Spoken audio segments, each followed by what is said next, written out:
Breaking news Bhavnagar લોકશાહી બચાઓ ધરણા કાર્યક્રમની જાહેરાત ભાવનગર શહેર કોંગ્રેસ સમિતિ દ્વારા લોકશાહી બચાઓ મુદ્દે ધરણા કાર્યક્રમ યોજવાની જાહેરાત કરવામાં આવી છે।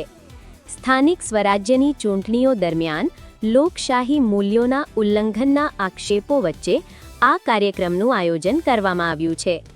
કોંગ્રેસના આગેવાનો દ્વારા આક્ષેપ કરવામાં આવ્યો છે કે રાજ્યમાં ચૂંટણીઓ દરમિયાન પોલીસ અને પ્રશાસન તંત્ર દ્વારા દબાણ, ધમકી અને લાલચ આપી ઉમેદવારોને ફોર્મ ભરતા રોકવાના તેમજ ઉમેદવારી પાછી ખેંચાવવાના પ્રયાસો થઈ રહ્યા છે। ચૂંટણી પંચ સમક્ષ અનેકવાર રજૂઆત કરવા છતાં કોઈ અસરકારક કાર્યવાહી ન થવાને કારણે આ વિરોધ કાર્યક્રમ યોજાયો છે। આ મુદ્દે આવતીકાલે એટલે કે 17 એપ્રિલ 2026 શુક્રવારના રોજ સવારે 10:30 થી 12 વાગ્યા દરમિયાન ભાવનગરના કલેક્ટર કચેરી ખાતે ધરણા કાર્યક્રમ યોજાશે।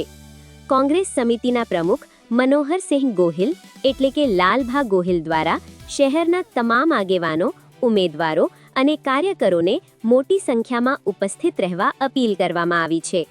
રિપોર્ટર ફિરોઝ મલિક, ભાવનગર।